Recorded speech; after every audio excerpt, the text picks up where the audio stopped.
G'day there guys, it's Connie here again from Marquee Industries and we're back with some more stories from Reddit. As always, if you enjoy these videos, be sure to hit like and subscribe and also the notification bell so you never miss an episode. Alrighty, let's get right into it. Alrighty folks, we're on relationships. This one was written by user Vittoria Vici and it's titled, I was just uninvited from a wedding that had already started. Am I overreacting? Today, my partner, 24 male, and I, 24 female, let's call him Eric, were invited to the wedding of one of his oldest friends from school. We received our save the date months ago, and the invite was addressed to Eric and Vicky. Our invite stated that we were invited for the whole shebang, the service, the breakfast, and the evening reception. Our RSVP required both of our dietary requirements for the breakfast, which we replied to ages ago. I thought this was pretty awesome and generous of the bride and groom, as I'd never met either of them and Eric was only close with the bride, so it was a very nice gesture. The wedding is a few hours away from where we live, and since neither of us drive, I booked train tickets in advance, which came to about £60 each return and an Airbnb, which worked out at £90 between us. We don't earn a lot, so this is quite a big spend to justify.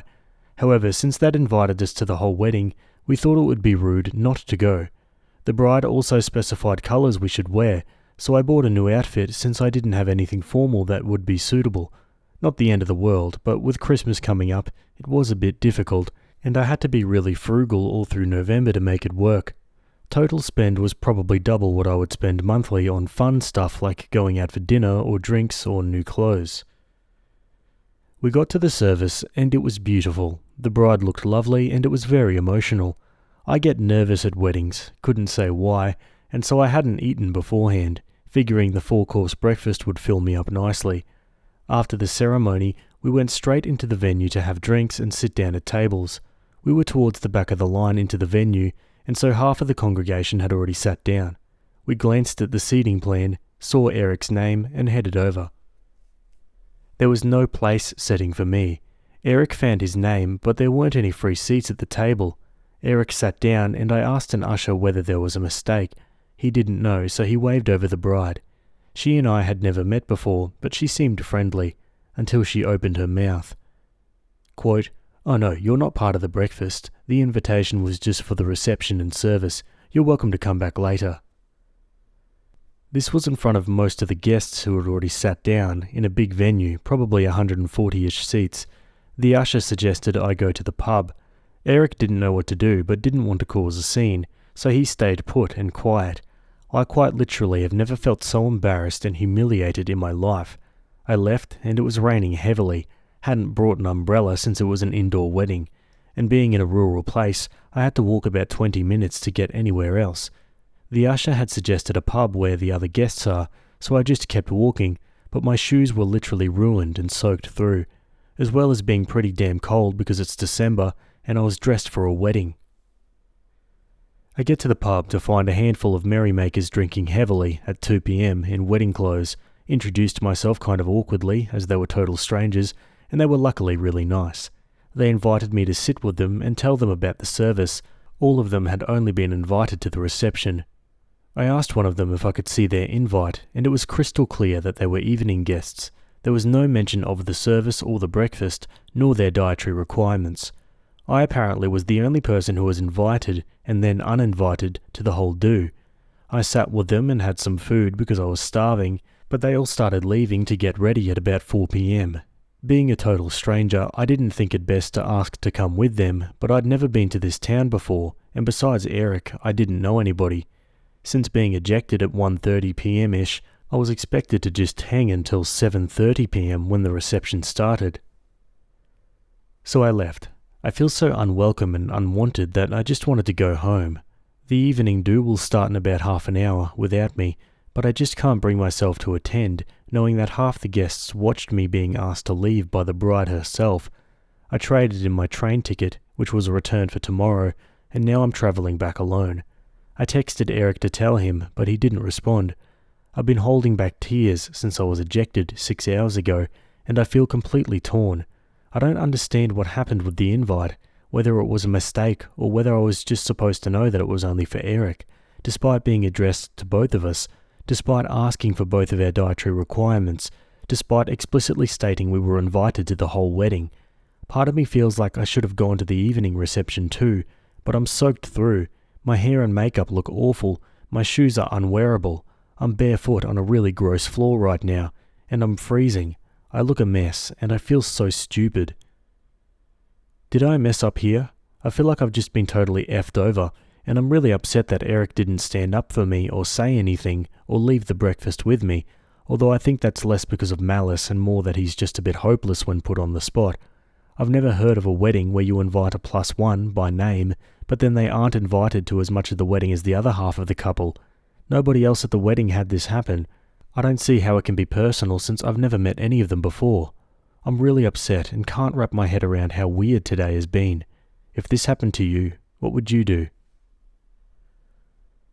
Poor mate, I'd be pretty bloody angry too. More so for the fact that the boyfriend didn't stand up for OP, and maybe clarify that they were invited. It probably would have taken half an hour of negotiating or understanding to realise that there was a mistake, and the bride was probably just not completely sure of things. Let's go to the comments. This is the tackiest thing I've ever heard. There's a chance that there was a mix-up or oversight with the invitation, but in that case, the bride should have taken you and Eric aside to apologise and see what could be done to fix it, but the way it was handled was completely unacceptable. I'm so sorry for you. Also, despite your boyfriend being put on the spot, it's been hours now, right? He should have leapt into action by now. That is incredibly rude, and even worse, your boyfriend didn't leave with you. I would find his behaviour to be a massive deal breaker for myself personally. I went to a wedding where there were 4 unexpected guests who showed up to the reception. They were sent an invitation but never RSVP'd. You know what happened? The bride's mum found 4 extra seats and squished them in at a table. That was incredibly rude for you to be treated that way. At the least, someone could have had you sit next to your boyfriend and have you two share a plate. Not everyone shows up to a breakfast or reception or ceremony. There were probably some empty seats that could have been filled as well, so you'd still get a meal at no additional cost to the bride. Not sure what you can really do now though. It didn't sound like you tried to correct the bride that you were invited to the breakfast. Maybe vent to the boyfriend, have a stern talking to him. Oh my gosh, I'm so angry for you. This is not normal, and your partner royally screwed up in not standing up for you or leaving with you. My advice? Go home, dry off, get into a hot bath and or get a warm drink, get warm and comfortable and safe, then silently vow to never interact with those people again because they are the worst. I would honestly break up with Eric too, but that's in your court. Good luck. The person who messed up was the bride, who is an utter word I don't use, but she is. And Eric, who is appalling. I absolutely cannot believe that he didn't walk out with you. What the hell was he thinking? Did he used to date the bride or the bride's sister? Opie replies, funny you say that. The maid of honour is his ex, although we were not aware until we saw her name in the wedding booklet at the ceremony that she would even be there. However, there is a lot of bad blood between them. If she was going to intervene to remove anybody, it would have been him.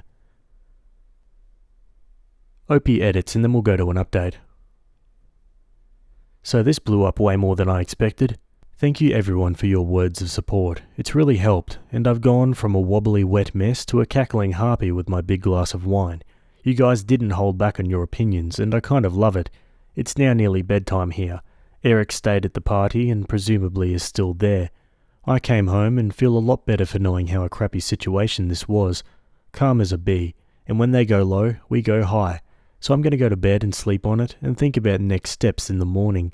A lot of people think I should dump Eric, whereas that had never crossed my mind. I was mostly ticked off with the bride and the maid of honour, who may have been involved too. I don't know. Eric will be coming home sometime tomorrow, and we're going to talk. I want to hear his piece because he's been drinking since lunchtime. He might just be a dum-dum rather than a full-blown a-hole. Either way, no wind-up sudden decisions right now. I will try and come back and update as and when anything else happens. Thanks everyone. And let's go to that update. I hadn't expected the big reaction to my first post and just want to say thank you to everyone who gave advice and was supportive. I was feeling super crappy when I initially posted, and after an hour of drinking wine and reading your comments, I felt a lot more sane and calm. I wanted to clarify a few things that people were confused about or that weren't clear in my first post. I'm in the UK, and our weddings are different to the way weddings are held in the US. Traditionally, there is a ceremony, the wedding breakfast, which is a sit-down 3-course meal.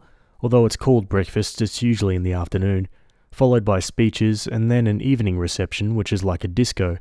It's not uncommon for people to invite only relatives and close friends to the ceremony and breakfast, then invite lots of evening guests for the reception. However, it is uncommon to invite somebody to the ceremony and reception, but not the breakfast, as then they're kind of left to entertain themselves somewhere for 6 hours. Having talked to friends and co-workers since last weekend, what happened to me was a serious no-no in terms of etiquette. Me and Eric have been together for nearly a year and a half. We live together and we have a pretty strong relationship. He had no past romantic connections with the bride, I'll call her Marie, which some people were asking about. They went to school together from the age of 4 and 10 and remained in touch as pen pals and Facebook friends since then. They rarely see each other in person, and the wedding was the first time he would see her in about 2 years. There was zero phone signal at the venue. We noticed this when we arrived for the ceremony and were a little annoyed as the wedding had a hashtag which we couldn't exactly tweet about with no signal. This is important later. We didn't know this until we arrived at the wedding, but the maid of honour, Helen, was Eric's ex-girlfriend. They were together for 3 years and she cheated on him and dumped him. They have a lot of bad blood and do not have any contact with each other. Okay, so on to the update. After leaving the ceremony, I got straight on the train and went back to my hometown. I was on the train when I wrote my first post. When I got home, I told my parents everything and they weren't particularly impressed, and like most of the posters here, they were perplexed that Eric hadn't come with me. My mum gave me a big hug, ran me a bath and poured me a glass of wine, and I just tried to relax and forget about my day from hell. I still hadn't heard from Eric, but texted him to let him know I was home safe and would see him tomorrow. Eric's texted me back at about 9 p.m, asking me what I meant by home or the Airbnb that we'd booked nearby to the venue. I clarified, and he said, "Okay, I'll see you tomorrow, love you so much." Didn't really know what to make of it since the whole day had just been a massive screw-up, so I finished my wine, watched a Disney movie, and went to bed. The next morning, given I still hadn't really heard from Eric at all, I assumed he would be getting in at about midday, so I got up early and started wrapping Christmas presents. At 8 a.m, I heard a key in the door, and what do you know, it's Eric, still in his creased suit, with red eyes and looking like death. He wasn't really making sense, so I made him have a shower and warm up, made coffee, and decided to talk once he was looking human again. We sat down together and pieced together his side of the story. Basically, once I'd left, Eric was absolutely livid with Marie. He had frozen like a deer in headlights when she was asking me to go, and was kicking himself that he hadn't done the right thing. About 10 minutes after I left, Marie turned around and said, "Oh, actually, a few people haven't turned up. Get Vicky to come back. We have space for her now." And Eric had tried to call me. Because there was no phone signal anywhere near the venue, he couldn't get through, and Marie pretty much immediately said, "Oh well, never mind, she didn't want to be here anyway," which obviously was a pile of crap, and made Eric feel rubbish. The meal was a very formal sit-down affair, so he just kind of grinned and bared it, assuming I would be coming back in the evening. Eric was the only person mentioned in the speeches by Marie's father who wasn't a family member, and apparently it was clear to everyone how disappointed he was I wasn't there to share it with him. When I texted him at about 6 p.m. to let him know I was going home, he never received it. He was only able to text me at 9 p.m. by hiking down the road for 5 minutes to find a signal.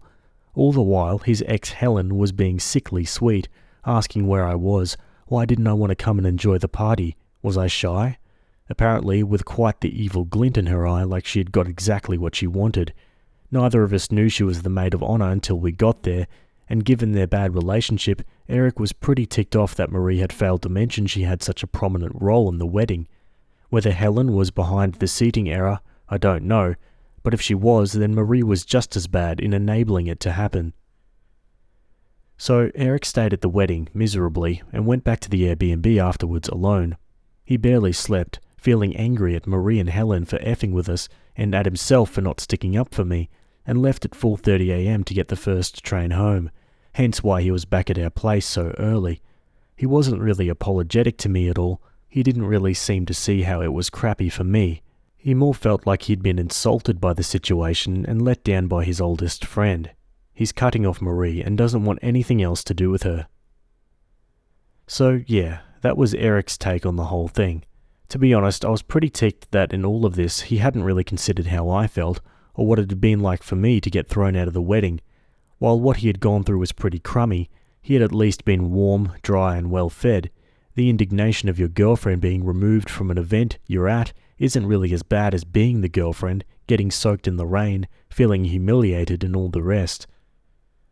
So we talked, and I laid out why I wasn't okay with what happened, and why his reaction wasn't okay. He can be a bit of a lemon sometimes, and this feels like one of those times. He didn't step up to the plate. He just let the world wash over him and acted as a bystander. I'm still hurt by his actions, and he still hasn't really apologized properly. I don't know if he understands that he did wrong too, but this isn't a deal breaker for me. It's a heavy straw on the camel's back, but the camel is still standing. We have a really lovely Christmas coming up, and after a really long autumn of working hard, all I want is to go back to the happy place we were before this screw-up, and honestly, I don't want to think about it. So I know a lot of you guys are going to drag me over hot coals for this one, but we're still together. I'm not going to break up with him over this, but it's a big dark mark on his record. As far as I'm concerned, he needs to get a lot of extra credit to get a pass this year, to use a terrible analogy, and I expect him to step up and really try to do better from now on. It's not really an ultimatum, but I'm willing to put this behind us if he can prove to me that he's invested and trying harder in this relationship from now on. If he doesn't, then I won't be sticking around. I love him a lot, but he needs to have my back and be empathetic to what I'm going through.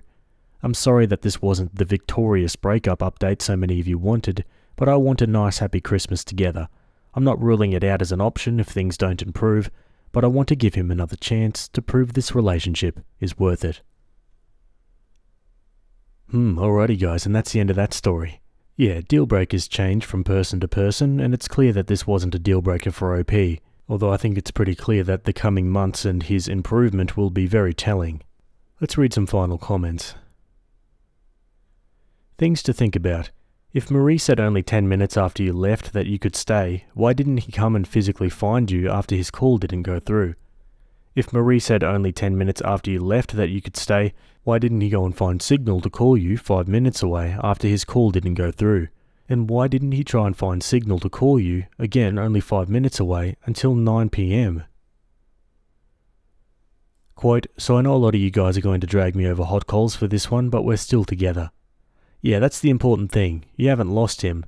And as for dragging you over coals, you're going to be the one to be living with this selfish, conceited carpet, so really there's nothing more I can add that would push the point home more than some more occasions where he just dumps you at the side of the road because he's offended by how they disrespected him by treating you badly. One comment makes a good point. He didn't even try to catch you up, go down the road to contact you, or even leave in disgust, because all he could think about was his own hurt feelings. You've got a great life coming. Opie replies, I've set a deadline in my head where I need to see significant improvement in a few areas of the relationship, which I have told him is important if he wants us to stay together, and if that doesn't happen, I'm gone. If he messes up big time before then, I'm gone. Just giving him one last chance to pull himself up by his bootstraps and prove it's worth staying for. And a little editor's note here, it says that Opie 3 years later made a post about a different relationship, but she ended the relationship with the boyfriend of these posts 3 years later. So there you go, turns out they didn't last after all, who would have thought? But 3 years was a bit longer than I was expecting. What about you guys? Let me know in the comments. Anyway, we're going to move on to another story. Okay, we're still on relationships. This one was written by user Don't Suffer Fools, and it's titled, My dad wants me to apologize to his girlfriend's children for pointing out their racist comments about my own race. Bear with me, I'll try my very best to keep this as short as possible. My parents split when I was 23 and my sister was 20. They were such a poor match, and I'm surprised they lasted so long, and both of us breathed a bit of a sigh of relief when they split. Everyone was immediately happier, and since then, both of our parents have found new partners. I've always had a good relationship with my dad, albeit a bit of a strained one. My dad is a fair bit less politically correct than I am, and I'm hardly PC at all, trust me. He calls things that are stupid or that he doesn't like gay, he uses the word gay to describe gay people, thinks Hillary Clinton would be a bad president because she'd nuke everyone on her period, and laments that he can't use the N-word in public. And yeah, this post is from a few years ago if you can't tell. He's the epitome of out-of-touch late 50s lily white guy, is what I'm saying. I love my dad, and while these things bother me, there's literally no changing him, so I have to just bear it when I'm hanging out with him. And an important note is that while my dad says some sexist, homophobic crap, he never does so in public. At the very least, he knows when to keep his opinions to himself and his family. Recently, my dad's been seeing this woman. Let's call her Iris. Iris has 2 kids as well, 29 male and 27 female. I don't really know Iris very well. I met her earlier this year at my dad's place, but only very briefly, as I was dropping off a few things with my dad. My sister's never met her before, and neither of us has met her kids before. My dad really likes this woman, so he wants all of us, both sets of kids, to get to know each other and the parents, so we can all be a blended family. Despite my dad's political incorrectness, he can be adorable sometimes. So Dad invited us all out to dinner.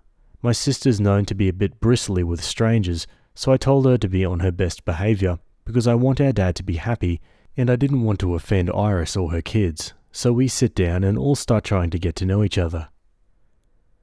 My dad chose a Mexican restaurant to take us out to, because it's our whole family's favourite type of restaurant.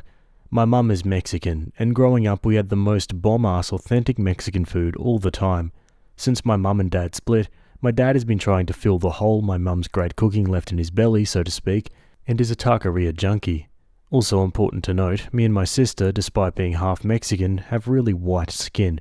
We have obviously Mexican features, or at least I think they're obviously Mexican, but everyone always assumes we're of white European descent because of the colour of our skin. So we sit down with Iris and her kids, and immediately her kids start complaining. These are grown-ass adults complaining that half of the menu is in Spanish. Next to each thing on the menu was the Spanish name and the English name, and all the descriptions were in English, so it wasn't like an English speaker couldn't read it. I'm near fluent in Spanish, and my sister speaks passably, and we're both in school to become English second language teachers, but we tried to settle the hair on the backs of our necks and ignore them. We actually managed to have a pleasant convo with them otherwise, until the waiter comes over to get our drink orders. Iris's son snapped at the waiter like a dog to get his attention and take his order first, and her daughter spoke in a highly condescending voice, very slowly, like this man working at a restaurant that caters to big fat white people couldn't understand damn English. Iris was normal, thank God, but when the waiter, bless his jolly soul, he was so kind despite being treated like an idiot by those two, left, her son remarked that he didn't expect the service to be very good. Quote, "I don't even know if he could understand us." My dad has been to this place before, so he said, "No, the service here is great. You're going to love this food. I recommend," and I can't remember what he exactly recommended, trying to smooth things over. And then the son says, "Not like I could understand him either with that god-awful accent. These people need to learn English if they want to come to America, probably an illegal or some crap." Me and my sister are generally nice, kind people, but no one has ever accused us of being patient or suffering fools silently. So, because we're petty, we just gave each other a look and started speaking only in Spanish to one another for the rest of the night. I felt bad because Iris looked mortified, but it felt so good to be petty for the next hour or so through dinner. We of course switched to English to talk to Iris or her kids, but with each other and my dad, who can understand it but not speak it, we spoke the most rapid, fluent Spanish we could muster, and at every opportunity my sister would try to mention that we were Mexicans and had grown up in a Hispanic household with our mum and her extended family. Since then, my dad's been texting and calling us, mostly me because I'm usually the ringleader of these sorts of things, begging for us to apologise to Iris's kids for embarrassing them. I'm sure my dad didn't know they were going to be so racist towards Mexicans, or else I'm sure he wouldn't have invited them to go out for Mexican food. But I know he doesn't even think what they said was racist. He said that they could have been worse, and there was no need for you to humiliate them and Iris like that. I agree, Iris was lovely. I should have taken her feelings into account, and I have no problem calling or meeting her to apologise for acting so petty and childish. But damn it, I do not want to apologise to racists for pointing out and not taking their racism sitting down. Is that so wrong? What should I do? Am I just being petty about this too? I don't want to make my dad unhappy, but I know he's not a good judge of what is and isn't racism, and I don't feel like I should apologize for slapping a couple of racist adult brats down. Oh hell no, I wouldn't be apologizing either. Iris? Yeah, maybe, but the kids? No way. Let's go to the comments. Ha ha ha, nice, and don't apologize. Quote, he said that they could have been worse. Yeah, well, so could you. They're lucky you went with the indirect reminder that they have no idea who might be listening to or offended by their bigotry, rather than calling them out for everyone in the restaurant to hear. Tell Dad and Iris that you realise her children's ignorance doesn't reflect on her, but they should feel embarrassed over what they did, and you think it's best to avoid future family dinners until they understand where they went wrong and apologise to you. Apologise in Spanish. No, you're not being petty, and they got what they deserved when you and your sister spoke Spanish. A menu in Spanish at a Mexican restaurant? How are they supposed to translate burrito? I can see why your dad likes those two. He's just as immature as they are. My middle school students call stuff gay. Adults shouldn't, and people disrespecting others based on their ethnicity shouldn't be tolerated. Don't apologise. They are the ones that should apologise to you. They embarrassed themselves, and you are not in the wrong. Tell your dad you would love to get together with Iris and her children once they're ready to apologise. Now for an update, 9 days later. So I thought I'd come back to update y'all. My sister and I talked about it with our mum, who has always been much calmer than us. She laughed at us speaking nothing but Spanish and said she wished she'd been there to see Iris's kids' faces. She did tell us to just apologise though, because she knows how our dad can hold grudges over tiny things like this. We didn't really want to do that though. So I contacted Iris and asked if her and I could meet up for coffee and talk about everything that happened. She was super apologetic when we met for coffee and said a lot of her kids' funny ideas come from their biological dad, who is a patriotic Republican. The way she kind of sugarcoated everything about it makes me think maybe she doesn't necessarily think what they did was wrong in general, just that she was sorry my sister and I happened to be part Mexican and that what they did offended us. Anyway, it was just me and Iris at a Starbucks. My sister wasn't there. She's grown incredibly apathetic to the incident in a very short amount of time. That's just the way she is. And I said, I understand everyone's entitled to their opinion, that my dad has some opinions I don't agree with at all too, but that it was rude of them to assume we'd be okay being subjected to their racist remarks and was embarrassing to be seen with racists. Iris was pretty flustered at the term racists, but I didn't back down. Anyway, she was at least reasonable and apologised again about what happened, and I apologised that we embarrassed her at dinner, and besides some slightly irreversibly ruffled feathers, I think I've at least smoothed things over with her. My dad is another story. He is stubbornly not talking to me until I apologise to his girlfriend's kids. I made my stance clear that I wouldn't, and if he wanted to act like racism against his kids was okay, then I wouldn't be hanging around him anymore, or God forbid bringing my future mixed kids and his future grandkids around. My sister just sent him a text that said, "Have fun with the racists." She's not good at subtlety. Anyway, that's where things are right now. Not a super good ending, but not necessarily a bad ending either. Yeah, probably a good thing to distance yourself from someone like the dad, who's just compliant in the whole thing. I think it's pretty clear that he's not exactly of good character. Let's read some final comments. Quote, my dad is another story. He is stubbornly not talking to me until I apologise to his girlfriend's kids. This is why you don't enable racists. Their entitlement escalates.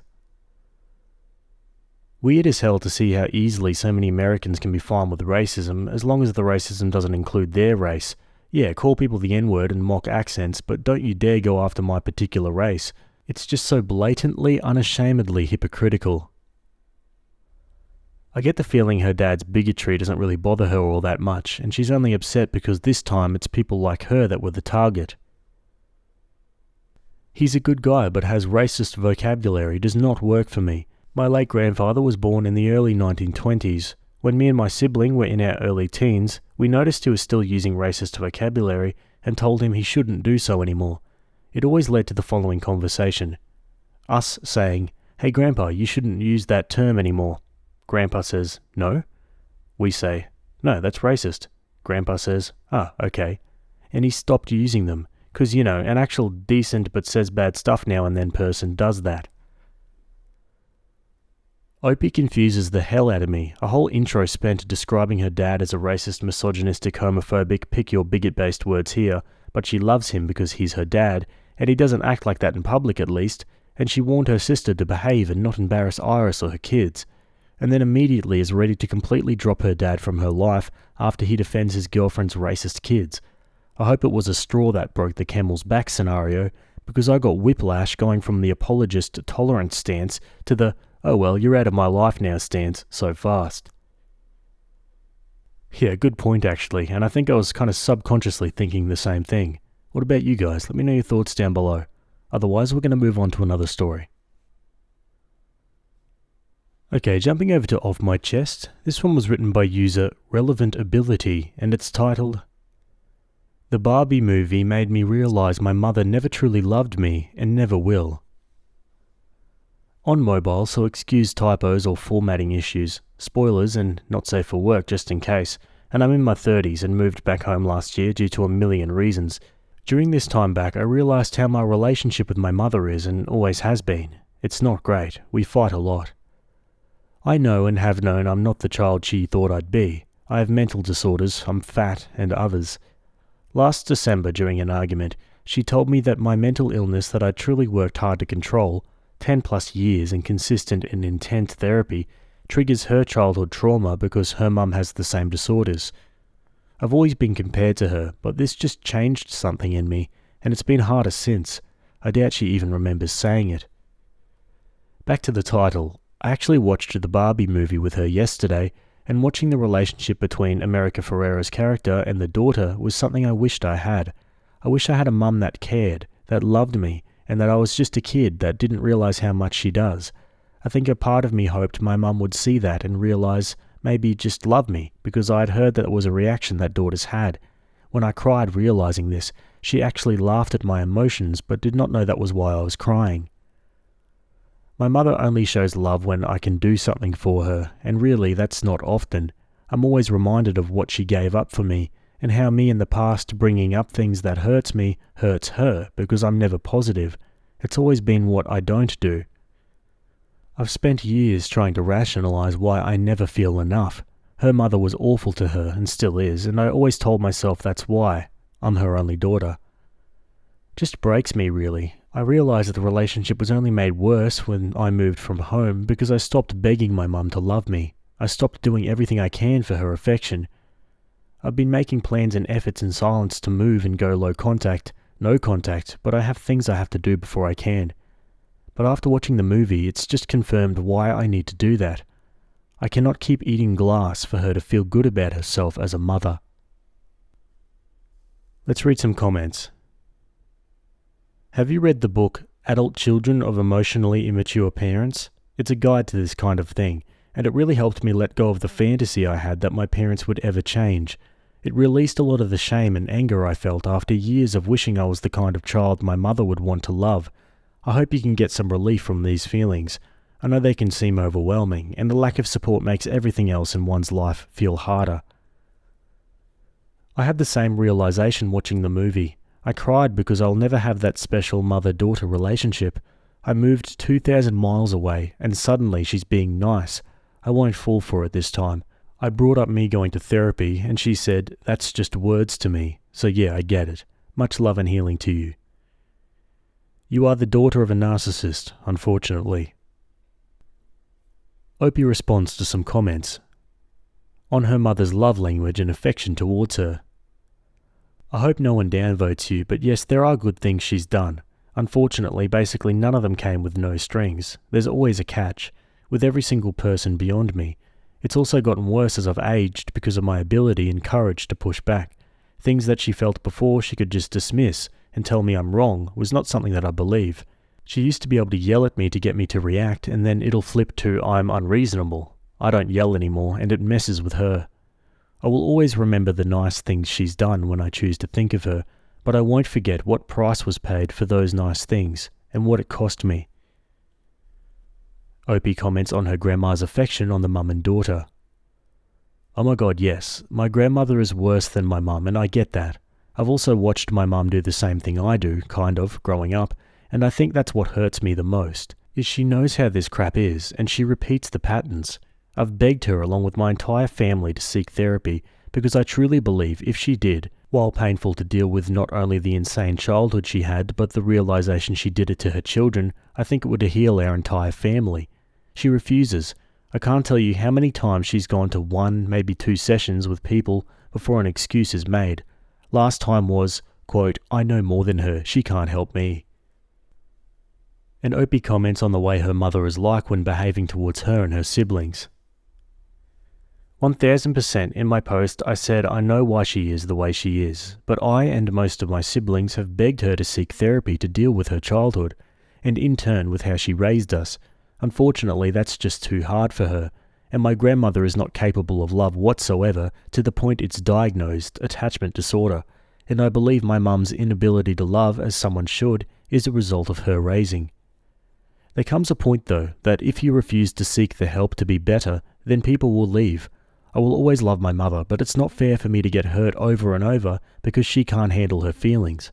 It's only gotten worse as I've become an adult, because I have done therapy, and she sees how much I've grown.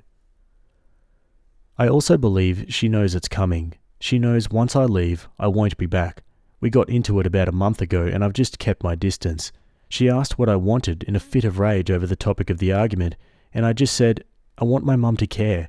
I don't need you to fix anything, but there are frickin' reasons you know nothing about my life.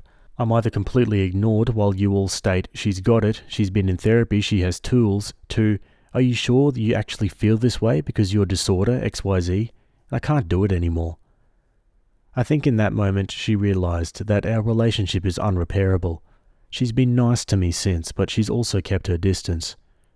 What I wish though is that she seeks therapy. She does the work, not for me, but for herself, because she's still only human and deserves to be healthy and have healthy relationships. But even if she does this, our relationship will never be fixed. Now for an update, over a year later. Around a year ago, I made a post about how I watched the Barbie movie with my mum and realised the lack of love she had for me. I saw it make its way to TikTok and decided to update. First, I want to thank everyone who commented. I really only got a few negative comments, which to me was surprising, but even those I appreciated. Now to the update. It's actually a happy update. In October of last year, my grandmother, who I mentioned, passed away, and I joke with friends how her passing restored peace to the land, lol. She was a pretty awful person, so it's okay if you laugh at that. During the aftermath of that, my mum and I became a team to take care of my grandpa, and it started to heal us. And all that actually set the stage for our relationship to better. I ended up in treatment for eating disorders in December of last year. My eating disorder was rough, but because I'm fat, I was worried she wouldn't believe the struggles. My mother was the one person I was afraid wouldn't support me, but she actually was the biggest supporter I had. I was gone for 3 months in a city about an hour and a half away, staying in a condo near the place I did treatment. She called me every other day just to check in.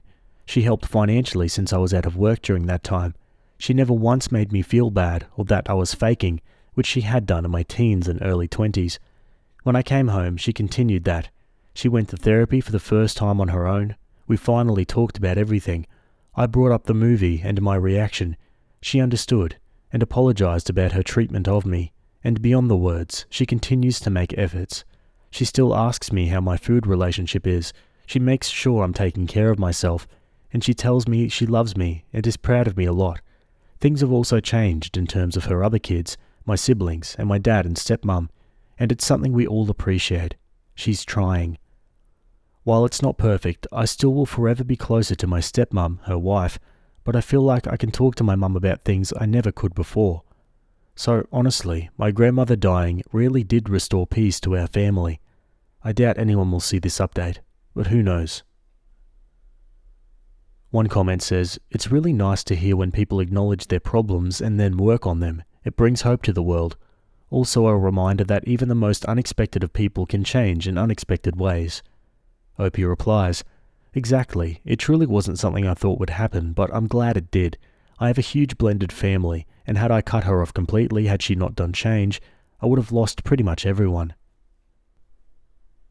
Not the same, but my husband's friend's grandmother was the matriarch of the family and was very rich, controlled everyone using money, Even ordered people to get married and have children when she wanted to, including my husband's friend. When she died, it was like the whole family was free. I feel like everyone needs to use their inheritance money on therapy. Generational trauma, the gift that keeps on giving. This is one of the best posts I've read. Growth, strengths, and no insane drama happening, but a humane, normal, and realistic situation. It's good to see things are having a good light at the end. The Barbie movie really is good. Here. And as always, I'm going to throw it over to you guys. I'd love to hear your thoughts down in the comments below. I do read them all. Anyway, that's it from me today. Hope you guys enjoyed those stories. Thanks for making it to the end, and I'll see you all in the next video. Have a good day. Cheers.